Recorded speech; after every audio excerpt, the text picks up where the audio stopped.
Hollywood, California, Monday, December 28th.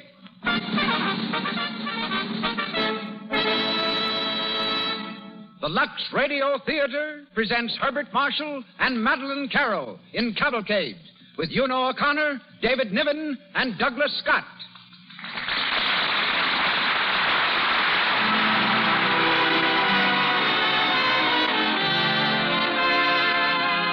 Lux presents Hollywood. Our stars, Herbert Marshall, Madeleine Carroll, Una O'Connor, David Niven, Elsa Buchanan, and Douglas Scott. Our guest, Noel Coward, author of Cavalcade. Our producer, Cecil B. DeMille. Our conductor, Louis Silvers. With this exceptional array of brilliant personalities, the makers of Lux Toilet Soap welcome you to another gala event in the Lux Radio Theater.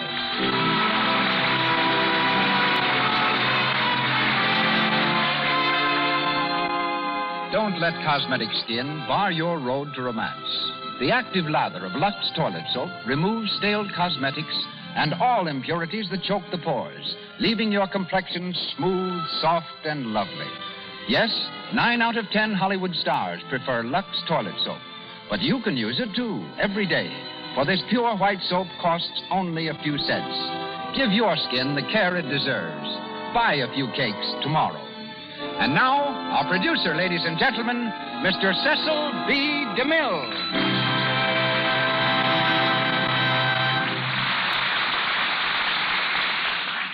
Greetings from Hollywood, ladies and gentlemen. On time's eternal stage where scenes are marked by passing years, another curtain soon will fall.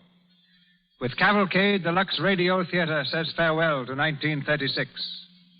A play, I think, that not only crowns a year of what we hope were notable productions, but sets a standard we shall strive to meet through 1937. As we turn to England for our story, so we turn to England for our stars. Herbert Marshall, Madeleine Carroll, both natives of the mighty little island. Herbert Marshall turned actor by circumstances, for he began his career as a bookkeeper. After a year and a half of debits and credits, he was discharged. Needing a job, he became assistant manager and then actor in a musical comedy company. Today, he is not only well known on the screen, but on the legitimate stages of the world. Madeleine Carroll, daughter of an Irish professor and French mother, became a school teacher to earn money enough to take her to London and the stage. Oddly enough, Madeleine's first Hollywood offer was to play in Cavalcade, but she refused it to remain in England with her husband, Captain Philip Astley. She came here, however, 2 years ago, lending her distinction, beauty, and ability to The Case Against Mrs. Ames, The General Died at Dawn, and Lloyd's of London. Tonight, she becomes Jane Marryot, and Mr. Marshall, Robert Marryot. Una O'Connor will be heard as Ellen, the same role she played in the film and on the London stage. David Niven, seen currently in Dodsworth and Beloved Enemy, is Edward Marryot, and the part of Edward as a boy is played by Douglas Scott, who was seen as Horatio Nelson in Lloyd's of London. Our play is by Noel Coward, the third drama from the nimble pen of this amazing writer, producer, and actor to be performed in our theater in less than a year. So on with the play. The Lux Radio Theater presents Herbert Marshall and Madeleine Carroll in Cavalcade.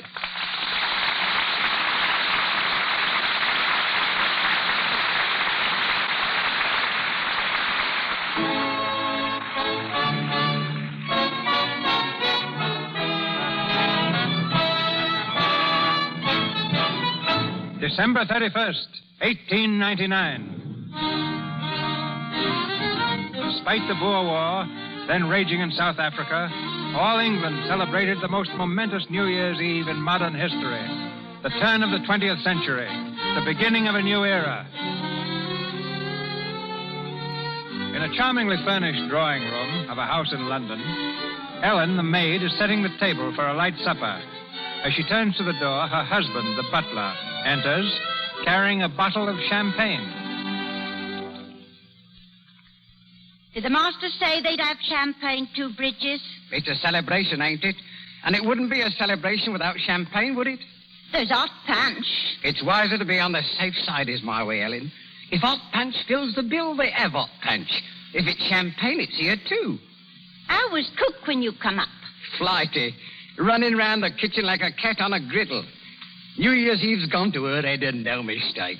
She's been queer all day. Has she ever been quite right?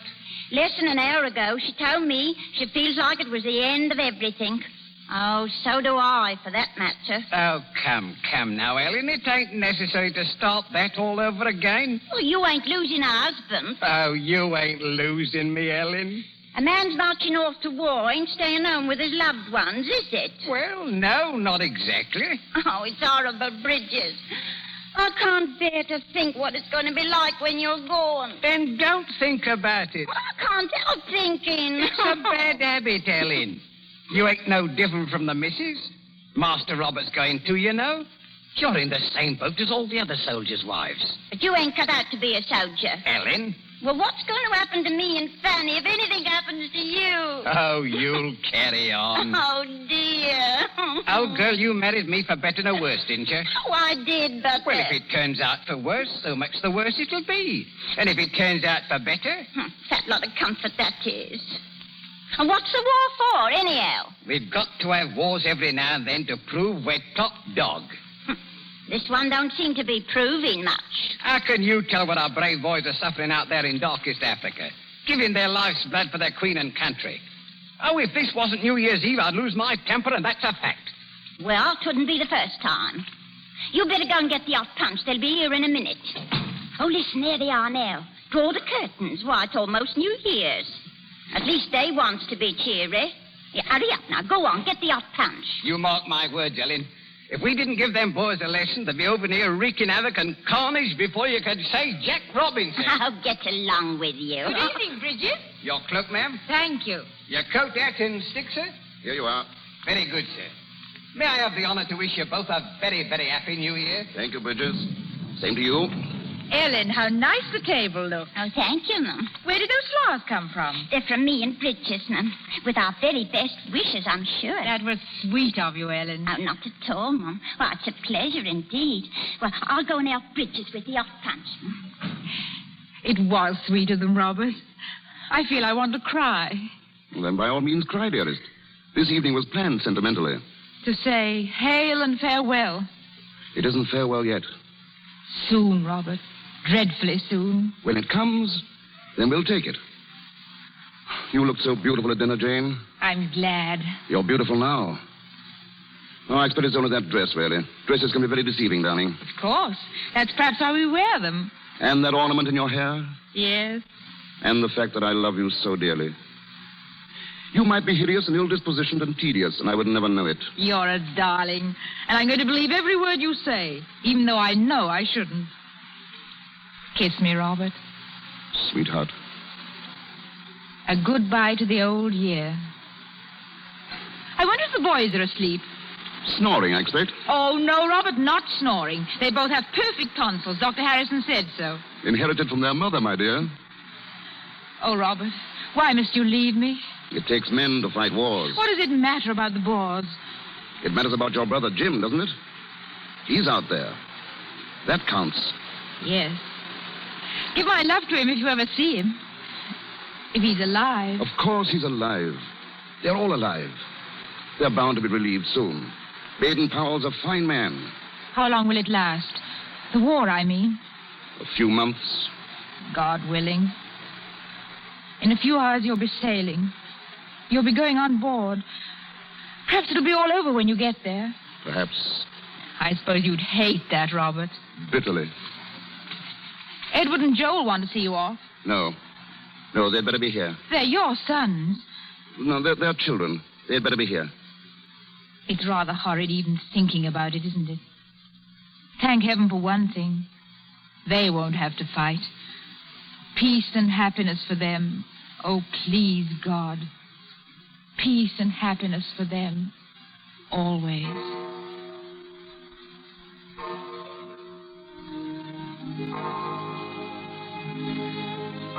A new year. It started, sir, just 12 o'clock.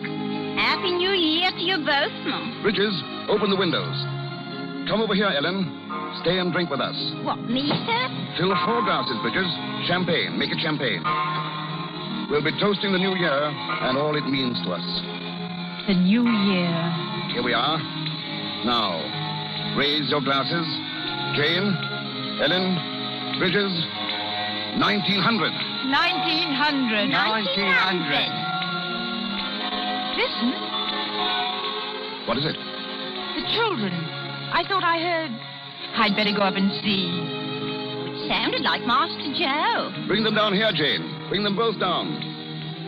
How very impolite of the 20th century to waken the children. Goodbye, mate. Goodbye. Cheer up.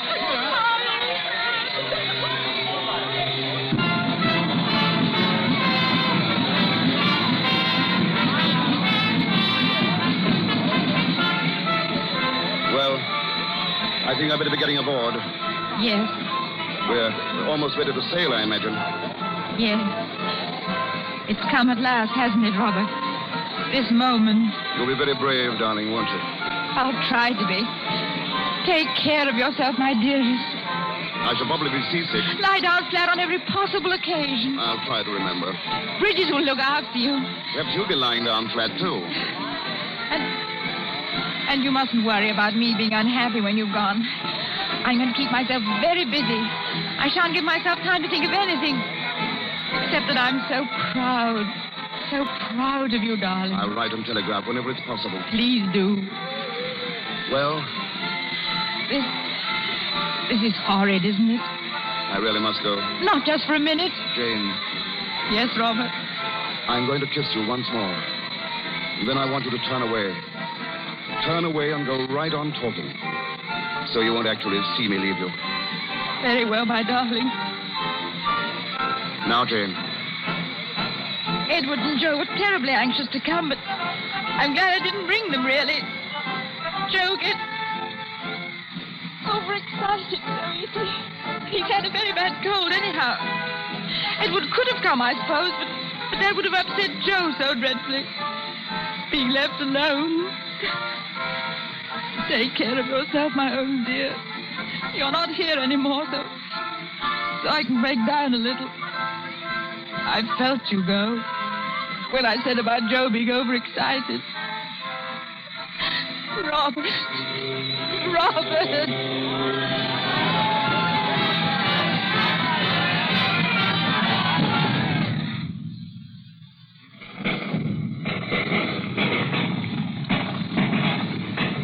First 4 months of the new century.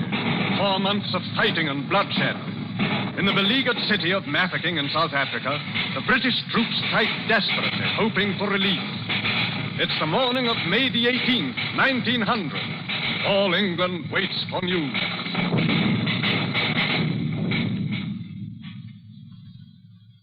Bang, bang, bang, bang, bang, bang, bang, bang. There, Edward. How many Boers did I kill that time? 27. Set them up again, Cousin Edith. This one's got his leg knocked off. Then he's wounded. You've got to put him back in the box. I wonder how many Boers father has killed, Edward. Oh, hundreds, I expect. I wish these were real Boers instead of tin ones. Bang, bang, bang. Dirty old Kruger. Bang. Shut up, Joe. How dare you fire without orders? Excuse me, sir. There, that is very much more like it. Put your army up again, will you, Cousin Edith? Edward, Well, what is it? need I always be the Boers? Yes. Why? Because you're ruining your bill. Watch out. Bang, bang, bang. I'll teach you, you mean little pig. I have a cannon of my own, even though I am a Boer. Bang, bang, bang. How do you like that? Bang. Take the old cannon. Don't throw it at Joe. I'll smash all of his soldiers. It's not fair. Stop walking all over my soldiers. Edith, that was cheating. I'm sick of being the Boers. I'll never be the Boers again so long as I live. I won't be the Boers. Edith. I won't be. Children, why on earth are you making such an awful noise? Aunt Margaret and I could hear you right down the hall. It's Edith, Mother. What's the matter with Edith?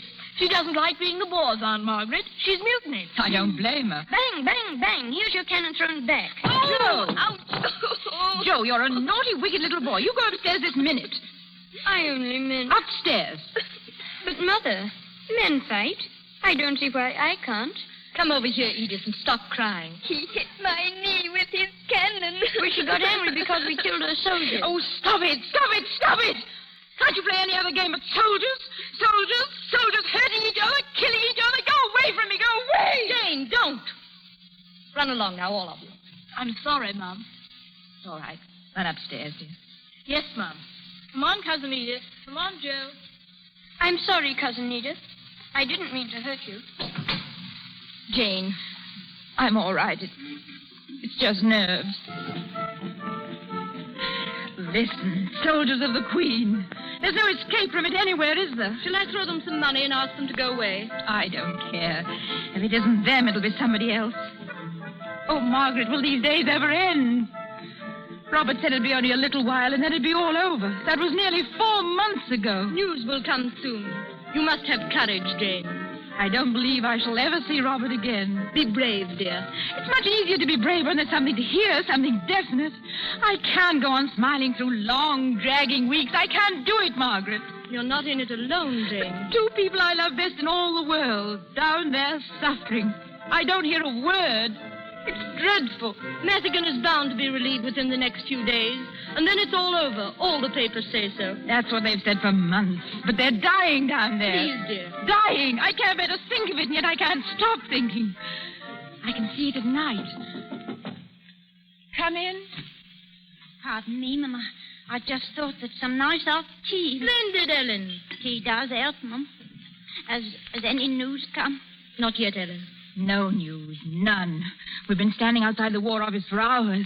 Then we went to Fleet Street to the newspaper offices. Well, here's a nice cup of tea, Mum. That'll make you feel better. Thank you, Ellen. Well, there ain't no cause to worry about the master, Mum. He's all right. He's got my Bridges with him.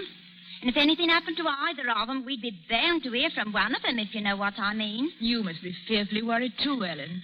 Oh, well, on and off I am, but I says to myself that no news is good news, and what must be, must be. You'd never believe how that cheers me up, Mum. Ellen, find out what the news is. Yes, It's about Mafeking. Oh, Margaret. Wait a minute. Boy, wait. There's Ellen. She's down there. She's speaking to him. Ellen, what news? Are the list of the wounded? Ellen, what is it? Nothing but what we've been hearing, Mum. Nothing. Always the same. Jane. Yes? You're going to rest. Rest? How can I? Then we're both going out. Out? I'm going now. She'll be back at 6:45. Why? We're going to dine at the Café Royal, Jane, and then go to the theater. I couldn't. You could and you will, Jane. It's senseless sitting at home by yourself, fretting and worrying. Doesn't do any good. Robert wouldn't want you to. What you need is life and music. I can't go. You are going. It's a gesture, Jane. You've got to make it. Be ready at 6:45. I'll be here. Margaret, wait. A gesture for men who are dying. Keep on. Go on playing. Play louder. Soldiers of the Queen, wounded and dying and suffering for the Queen. Play louder, play louder, play louder.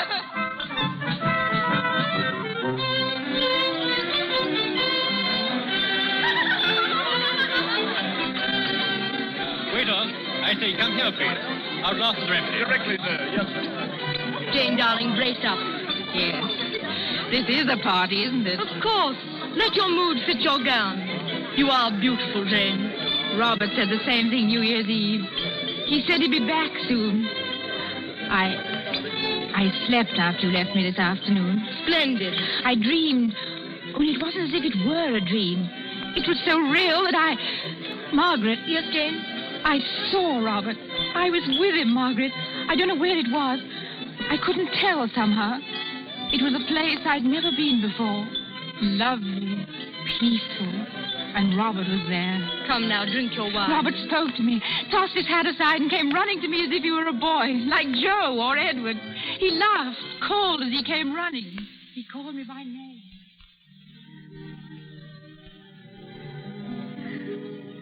Jane. Oh, Robert, you're safe. Why, of course I am. Jim, how is he? As right as man can be. Let me look at you, darling. Oh, sweetheart. You look so tired. You haven't been worrying about me, have you? No, not too much. Oh, you were never a good liar. I'm glad of that, though. Not to miss me. Not to care too much. Oh, I've missed you so, dear. But you're here and you're... Robert!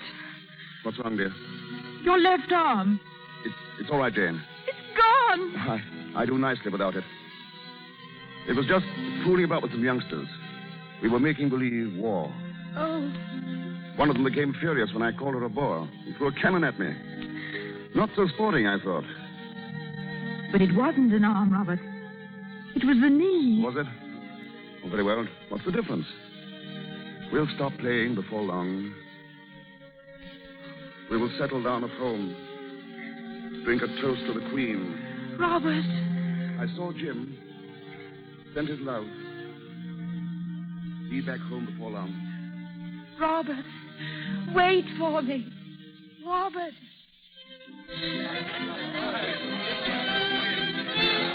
I know what that dream means. Shadows. Jane, dear, don't be absurd. My arm coming back, Margaret. Wars will go on forever. Boys will grow and become men. And because it's man's task to prove we're the master. Jane, what are you saying? Bridget was right. He told Ellen the truth. We must prove we're top dog. Men must be born and live, die. What was that? Quiet, quiet, please. Ladies and gentlemen, we have news from the front. Mafeking is being relieved. Jane, you hear? It's over, Jane. The war is over. Oh, please, God, let it be true.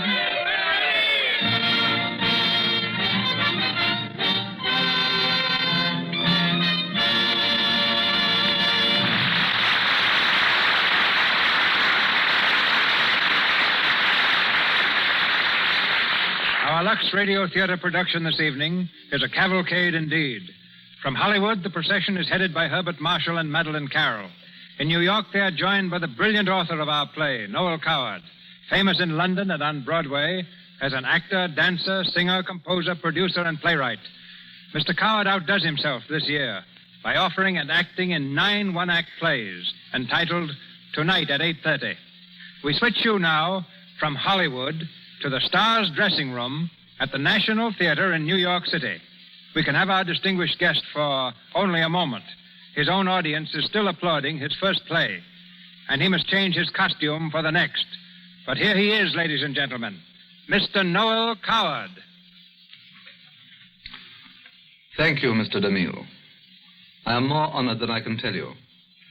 Not only by your very kind words of praise, but by your having selected 3 of my plays for production in your Lux Radio Theater. All this tribute is too much, and you are taking an unfair advantage in delivering it from behind the protection of the Rocky Mountains. Yes, I have been active in the theater for many years, but this is the first time I've ever played 2 theaters all in one brief evening. I'm enjoying the experience very much. I would like you to know how fine I think the Lux Radio Theater is. And I'm particularly happy that I can salute my friends Herbert Marshall, Madeline Carroll, and Una O'Connor. This last, a very old friend to Cavalcade, as she created the part of Ellen in the original production. And I consider them perfectly cast in the principal roles. Many people have ascribed all sorts of motives to the writing of Cavalcade. Motives patriotic, political, and financial. Some people make a career of motive discovery.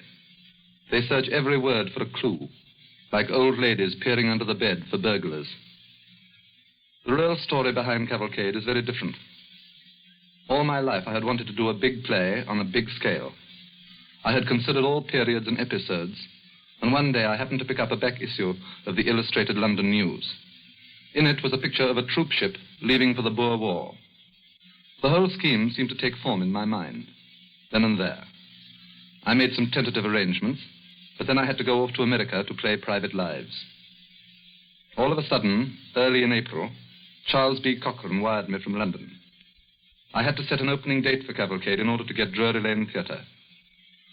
So I took a chance for the end of September. There I was, no play, no cast, no costumes or set, just an opening date. But we finally succeeded in opening the show just 2 weeks after the original date. Then came the critics.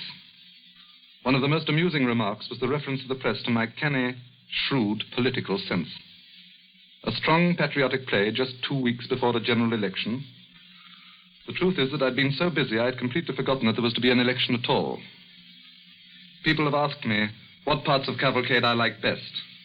My own choice is Queen Victoria's funeral scene and the outbreak of the war in 1914. Tonight, we are all approaching another New Year's Eve. The first scene of Cavalcade, you remember, was on that same occasion. The last scene also takes place on New Year's Eve. At the close of that scene, a toast is proposed to England. As you hear it tonight, I should like you to feel that I am proposing a toast to each of you and to your country.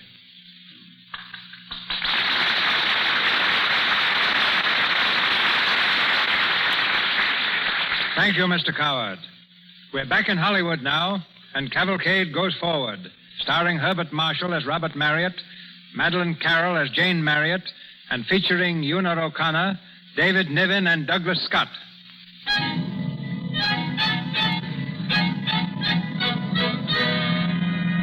January, in the year 1901, Mafeking has been relieved, and the soldiers of Queen Victoria start back to England and home. Robert Marryot and the butler Bridges were among the first to return. In the basement kitchen of the Marryot home, Bridges enters. He waves a newspaper excitedly. Helen, cook, come here, quick, quick. And what's the matter, Mr. Bridges? Look here, the newspaper. Oh, don't yell so, Bridges. It can't be anything to concern us. Helen, how can you say that? It concerns the old country. Look here, the Queen. It says she's sinking. What? The Queen? There, now, I told you so. Oh, let's have a look. Oh, and she's very old, isn't she? Old? What's that got to do with it? Well, and I've never seen her, have I? I have. Driving along Birdcage Walk once, years ago. England won't be the same place without the Queen.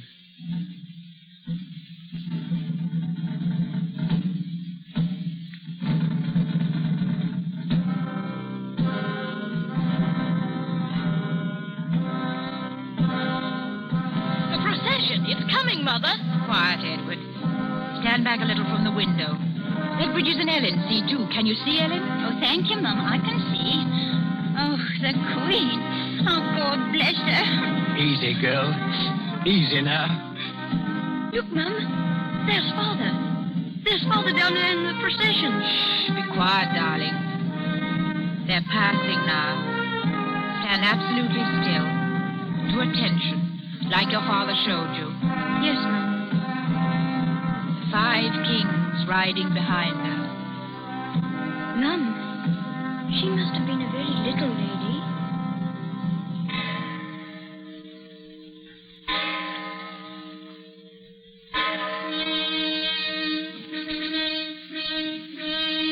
The death of Queen Victoria signaled the passing of the old order. Times and customs changed, and the 20th century gathered speed with the dawn of each new day. But Robert, are you sure they're safe? Safe what, Nanny? Those, what did you call them? Those automobiles. Oh, I imagine they're safe enough. But don't worry. I won't buy one yet for a while. Here, you better hurry and get dressed. We haven't much time. I'm almost done. How's my gown? Lovely, darling. And the train? If any lady at the court has one more perfect, I shall throw up my hands. I shall probably throw them up anyway. I'm not very fond of these formal affairs, my dear. They make me nervous. Oh, Robert, don't be silly. I mean it. The going was far less difficult with those fellows in Africa, really. Don't talk about that. Please. No. What's the matter? I'm happy tonight, Robert. I want to stay happy. War isn't happiness. All right. Our sons, Joe and Edward. If war ever came again and took them... It's not going to take them. Have a look at my tie, will you, darling? Of course. I'm sorry, Robert. That's all right. Well, am I dressed up to please you? You're perfect. Except, where's your Victoria Cross? Oh, here we are. Wait, I'll put it on for you. Some men are brave enough to win the VC, but I've yet to meet one who knows how to wear it. There. Oh, I'm so proud of you, Robert. I mean, Sir Robert. We've come a long way, Lady Jane. A very long way. And in such a few years. It frightens me sometimes. Yeah. I mean, everything's so different, Robert. You're happy, aren't you? Of course, darling. And yet, oh, haven't you ever ached right down inside for the other days? Before the war? If you want. Yes, I think I have. Things are different. Things have changed. But it isn't only us. It's the whole world. It's all England. There's a new spirit to things, a new thought, a new philosophy of existence. I don't know exactly what it is. I don't even know that I care for it. But it's there. Well, I sometimes wonder if we weren't just as happy then in a small house with just Ellen and Bridges. oh, good old Bridges. I miss them, Robert. I miss Ellen. We must run down and see them sometime. They opened a pub, you know, after they left us. A pub? You mean a barroom? Well, of course. Didn't I tell you? Bridges wrote me all about it. A pub. They've changed, too. No, Bridges. He couldn't. He'll be the same Bridges till the day he dies. I hope so. I don't know.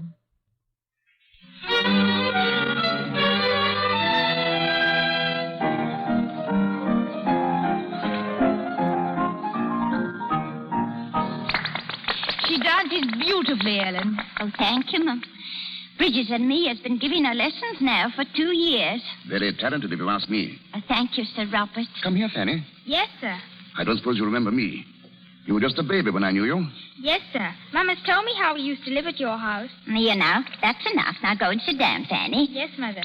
I hear Master Robert is at Oxford College, milady. Yes, mad about it, too. You must come and see us sometime when he's down on vacation, Ellen. Oh, thank you, Mum. Hello, Ellen.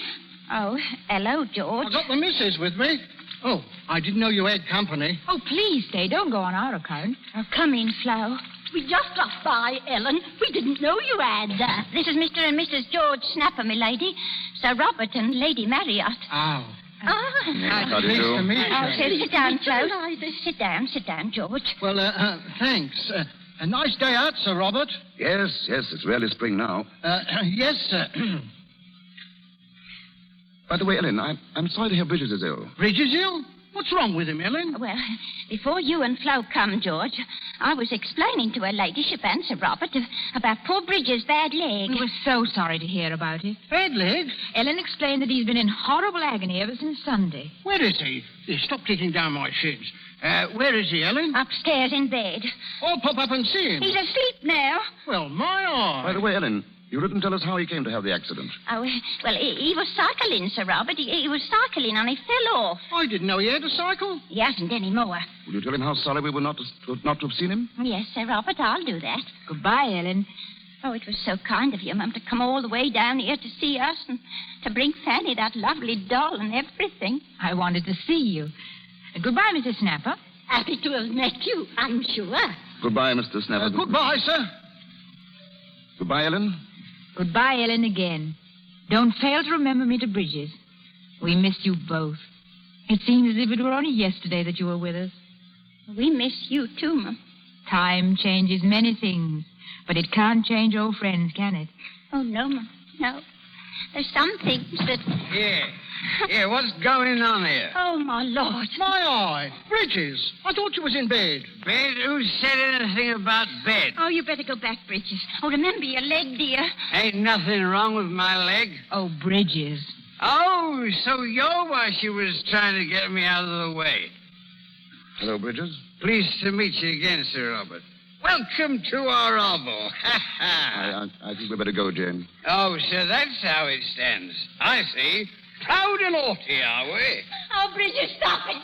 Oh, please, stop it. Oh. Ellen, I'm so sorry, and I quite understand. Please don't be upset, and let me come and see you again. Come along, dear. Come along, dear. Come along. Who does he think he is?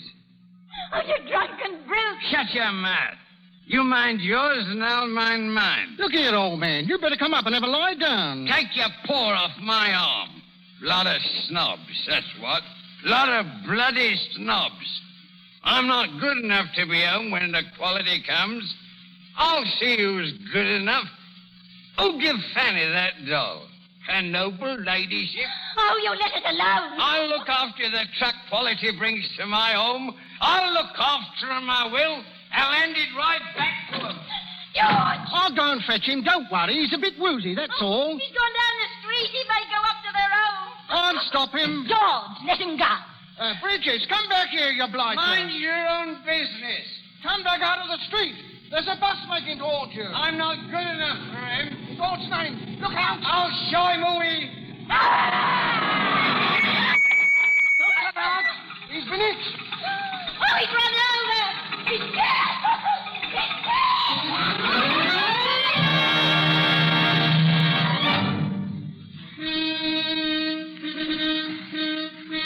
The 20th century swings into its second decade. March 1912.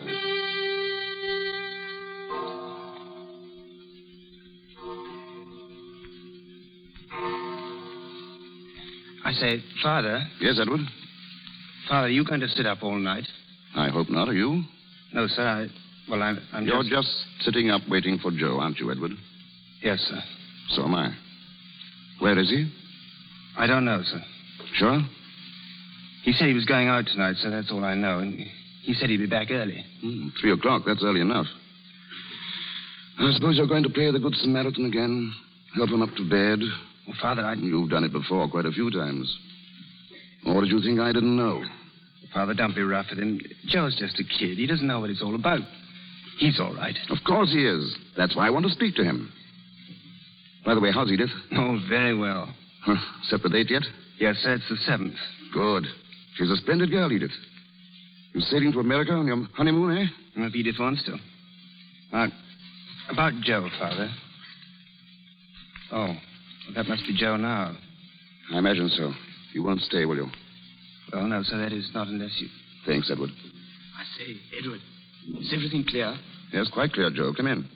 Oh, I say, Father, I didn't know that you were downstairs. It's all right. How are you, Joe? Oh, I'm quite well, thanks. But I think I'll say good night. Yes, good night, old man. Sit down, Joe. Have a good time? Tonight? Mm-hmm. Yes, sir. Splendid. I was out with some of the lads. We did the town a bit. You know how it is. Of course. I used to go out with the lads myself. Oh, we had some gay old times. Used to stay out till all hours. Really? Yes. Once in a while. Oh. You fellows go a good deal faster than we did, of course. Things were speeded up so. Only the other night, your mother and I went to a restaurant after the theater. First time I'd been for years. There were a lot of young people there. I was quite surprised. Surprised? The way they were carrying on. Oh, I wasn't shocked or anything like that, but it was so different. So utterly different from anything I'd ever known. It was unhealthy somehow. There was a young fellow off in the corner with a party. Fellow about your age, Joe. He had a girl with him. Very pretty girl, too. But they'd both been drinking quite a lot. Wasn't a very pleasant sight. Luckily, your mother had her back to them. But I didn't want to take any chances. I took her out of the place. On the way home, I got to thinking. I thought, I'm glad that boy wasn't Joe. If it had been Joe, it would have hurt horribly. What restaurant was it, sir? Café Royal. I see. Ever been there, Joe? Yes, sir. You say that you took Mother out? That's right. She didn't see? No. Well, good night, Joe. Good night, sir. See you in the morning. Yes, sir. And Father? Well? Thank you for taking Mother out.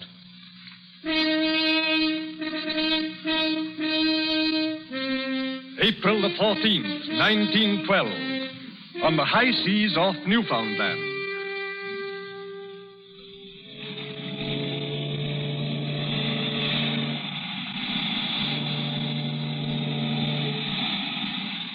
Edith. Yes, Edward? Darling, stand here close to the rail.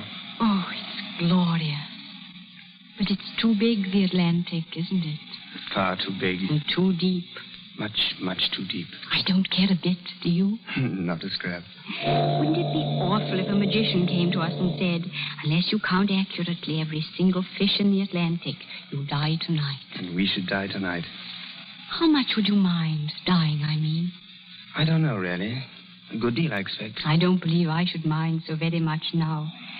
You see, we could never in our whole lives be happier than we are now, could we? Darling, there are different sorts of happiness. This is the best sort. Oh, sweetheart. Don't, darling. We don't want any more of the stewards to know we're on our honeymoon. Why not? Most of them have forgotten what a honeymoon's like. Did you ever think when we were children, going to the pantomime and going to the zoo and playing soldiers, that we should ever be married? Of course I didn't. Was I a nice child? Horrible. So were you. So was Joe. Vile. You always used to take sides against me. And yet we all liked one another, really. I think I liked Joe better than you. But then he was younger and easier to manage. He was awfully funny at the wedding, wasn't he? Yes, he has no reverence, I'm afraid. Absolutely none. He's passing gallantly through the chorus girl phase now, isn't he?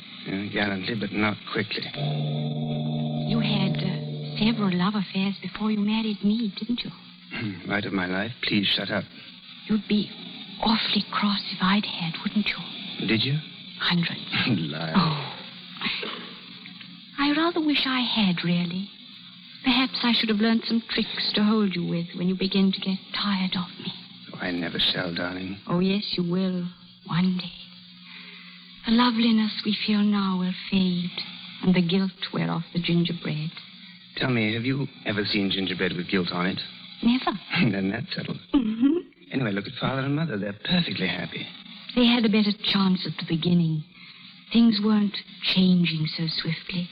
Life wasn't so restless. How long do you give us? I don't know. I don't care. This is our moment, Edward. Complete and heavenly. This is our own. Forever. Wireless message for you, sir. Oh, thank you, Stuart. I'll take it here. A wireless message for us? Nobody else, darling. Look here. Mr. and Mrs. Edward Marryot, on board the steamship Titanic.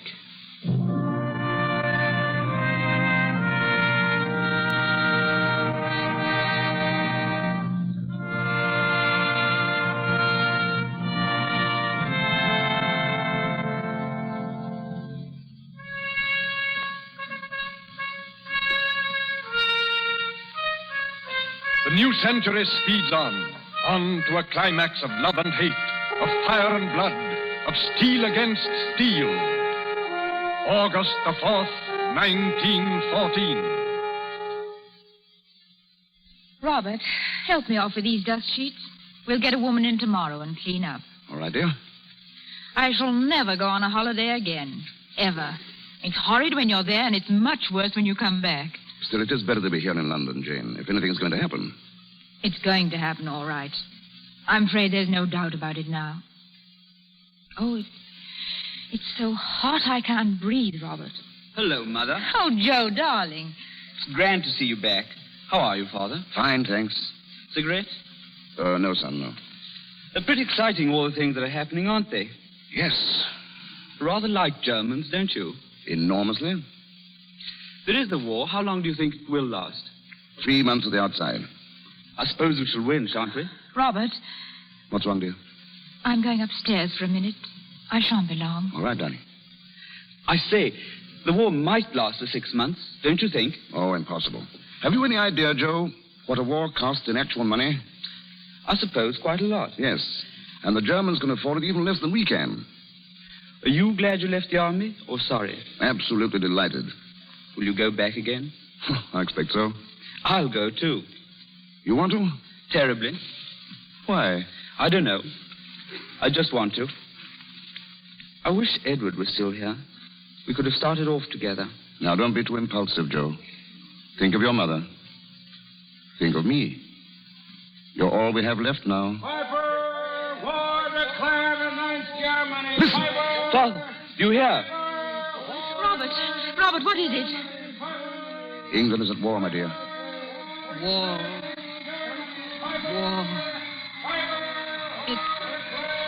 It's hot, isn't it? Don't look so sad, Mum. It won't last long. I say, Father, we ought to have some wine. We must drink to this. We've only hot. We'll have to drink to the downfall of Germany in her own wine. Here, here. Edward missed it. I'm glad. Jane. He died when he was happy, before the world broke over his head. Don't say that, Jane. We've had wars before without the world breaking. Drink to war, then, if you want. I'm not going to. I can't. Rule Britannia. Send us victorious, happy and glorious. Drink, Joey. You're on your baby still, but you're old enough for war. Drink like the Germans are drinking. To victory and defeat and stupid, tragic sorrow. But leave me out of it.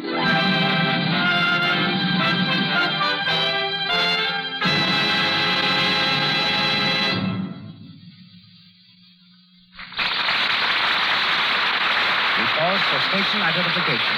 This is the Columbia Broadcasting System. Herbert Marshall, Madeline Carroll, and our all-star cast will be back in the Lux Radio Theater presentation of Cavalcade shortly. For the moment, let's drop in at Universal Studios. It's after closing time for Sally B., secretary to a famous producer. But Sally won't go home. She's still hoping for that invitation out on New Year's Eve. The telephone rings.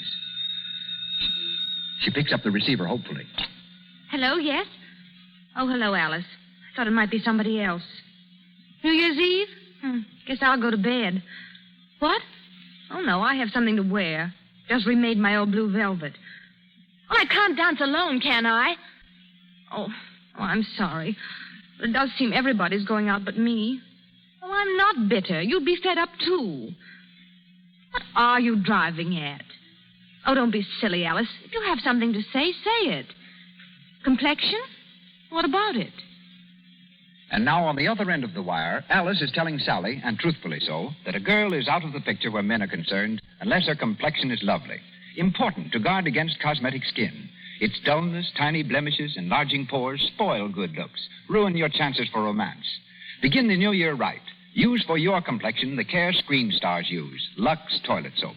Its active lather removes dust and dirt, stale rouge and powder thoroughly. Prevents the pore choking that causes cosmetic skin. You can use powder and rouge as much as you like, but before you put on fresh makeup, always before you go to bed, remove your stale makeup the Lux Toilet Soap way. This year, Lux Toilet Soap has kept many thousands of complexions lovely. Next year, let your complexion grow soft and smooth with this gentle care. Remember, 9 out of 10 screen stars use Lux Toilet Soap. Once again, Mr. DeMille. Cavalcade continues, starring Herbert Marshall, Madeline Carroll, with Una O'Connor, David Niven, and Douglas Scott.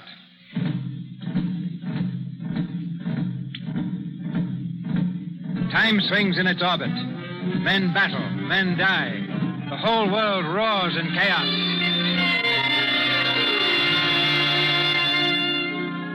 Once more, we're in the Marryot drawing room.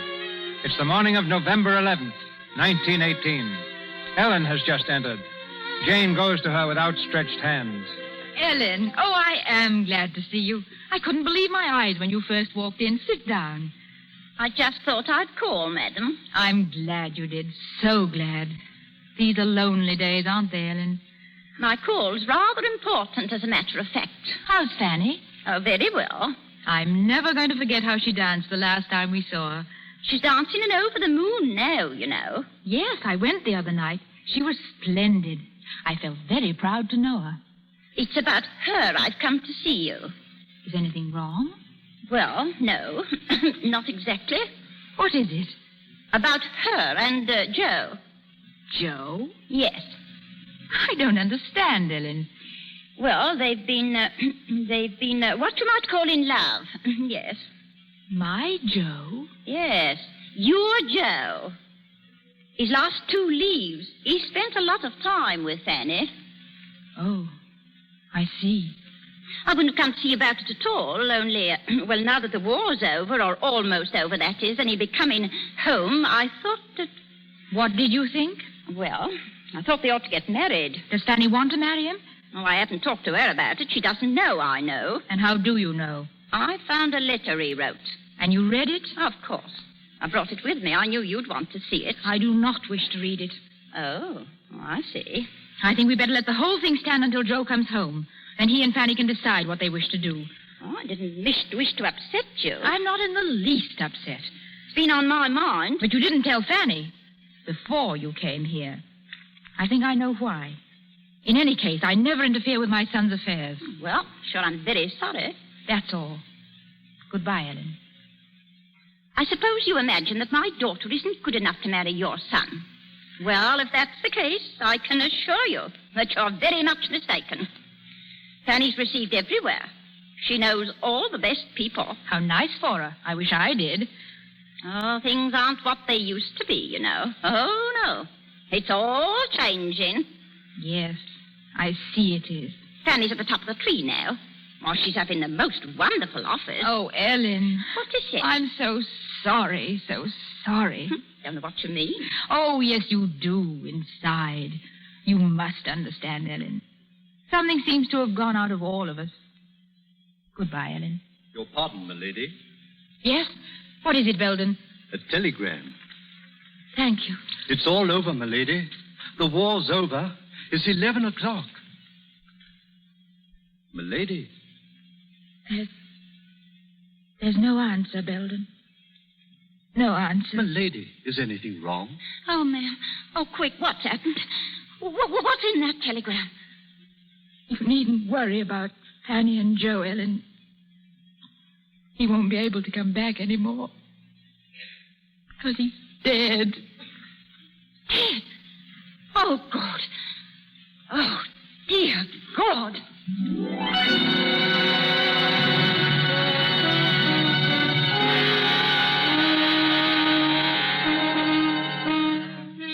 "18 more years roll by. December the 31st, 1936. Jane. Jane, dear. Oh, yes, Robert? Were you asleep? No, dear. I was just sitting here, thinking, and watching the crowds go by in the street. Did Franklin bring the champagne up? There it is, by the table. Good. Well, Robert, here we go again. I believe you laugh at me inside for my annual sentimental outburst. No, dear. I don't laugh at you. 1 more year behind us. 1 more year before us. Do you mind? Oh, no. Everything passes. Even time. It seems incredible, doesn't it? Here we are in this same room. Yes. I've hated it for years. Do you want to move? Of course not. We might have some new curtains. We have, dear. And I never noticed. They've only been up a week. They look very nice. Robert, what toast have you in mind for the night? Something gay and original, I hope. Just our old friend, the future. The future of England. Quick, it's starting. The champagne. Hurry. I can't get the thing open. Let me try. There it is. Here, Jane. First of all, my dear, I drink to you. Loyal and loving always. God bless you, Jane. Now, let us couple the future of England with the past of England. The glories and victories and triumphs that are over. And the sorrows that are over, too. Let's drink to our sons who made part of the pattern. And to our hearts that died with them. Let's drink to the spirit of gallantry that made a strange heaven out of unbelievable hell. And let's drink to the hope that one day, this country of ours, which we love so much, will find dignity and greatness and peace again.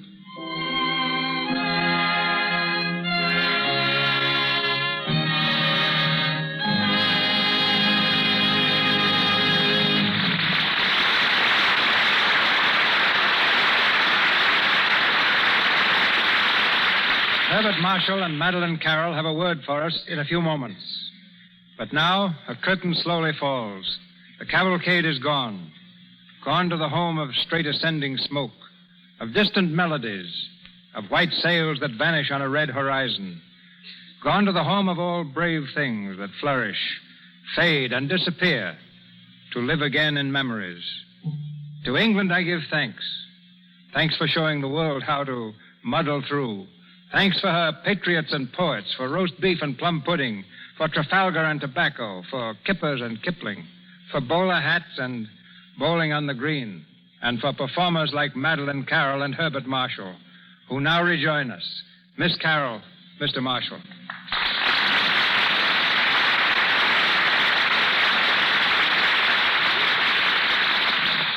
Many thanks, Mr. DeMille. And to paraphrase the words of Gilbert and Sullivan's Mr. Gilbert, I might have been a Russian, a Frenchman, Turk, or Prussian, or perhaps Italian. But in spite of all temptations to belong to other nations, I remain an Englishman. Then perhaps you or Bart can tell me why it is that only mad dogs and Englishmen go out in the noonday sun. I refer to you, Mr. Marshall. You're putting me nicely on the spot. I can't answer that, Mr. DeMille, but I can tell you what happened when a mad dog bit an Englishman. That's hardly news, Bart. But go right ahead. It's a tale related by another English poet, Oliver Goldsmith, and runs something like this. The dog and man at first were friends, but when a pique began, the dog, to gain some private ends, went mad and bit the man. The wound, it seemed, both sore and sad to every Christian eye. And while they swore the dog was mad, they swore the man would die. But soon a wonder came to light that showed the rogues they lied. The man recovered of the bite. The dog it was that died. Proving perhaps that all Englishmen should be muzzled. But before that happens to me, I want to add just a word of appreciation of Lux toilet soap. To me, it's just as important in my dressing room as a mirror. It's really an international beauty care. For in England, too, actresses turn to Lux soap for keeping complexions at their loveliest, just as we do here in Hollywood. In fact, I was using Lux toilet soap when I was teaching school, so you can see we're friends of long standing. I want to thank you, too, Mr. DeMille, for the opportunity to play Robert Marryot in what I think is one of the greatest dramas of our generation. Plays like this are characteristic of the Lux Radio Theater and bring to the air a dignity and prestige equaling the highest traditions of the legitimate stage. Cavalcade is a play for the new year. Perhaps it's neither my place nor my talent to stand here and deliver a message. Cavalcade can do it so much better. Yet, how splendid a thing is love of fellow men, of country and of peace. A few days more, and in Hollywood, in Times Square, in London, and in all their counterparts the world over, there will be a sound of bells and celebration. Let's hope that when they ring again, in another 12 months, they'll echo through a world a little closer to understanding itself, a little more tolerant, a little nearer to the truth that it is a good old world, and they serve their country best who serve the cause of peace. Good night. Good night, Mr. DeMille. Good night, and thanks to you both. Ladies and gentlemen, this is your announcer, Melville Ruick. Mr. Marshall appeared through courtesy of RKO Studios and Columbia Pictures. Miss Carroll through Walter Wanger Productions. I refer you now to Mr. DeMille. Your season ticket in the Lux Radio Theater is renewed next Monday night when we salute 1937 by starring Spencer Tracy, Virginia Bruce, and Francis Farmer. Our play is one which met with tremendous enthusiasm on both stage and screen. The Pulitzer Prize play, Men in White. We shall hear Mr. Tracy in the role of Dr. George Ferguson, intern. Miss Farmer as Barbara Denon, and Miss Bruce as Laura Hudson, the girl whose love stands between Ferguson and his profession in this gripping story of clashing loyalties.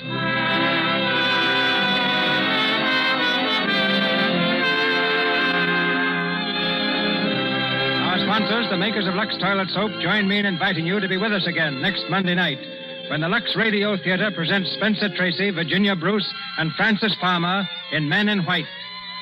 High over Asia, the sun is racing westward, emblazoning the final days of a departing year. But a new sun shall rise with the new year, and may it make a brighter world for you. This is Cecil B. DeMille, wishing you a glorious new year from Hollywood.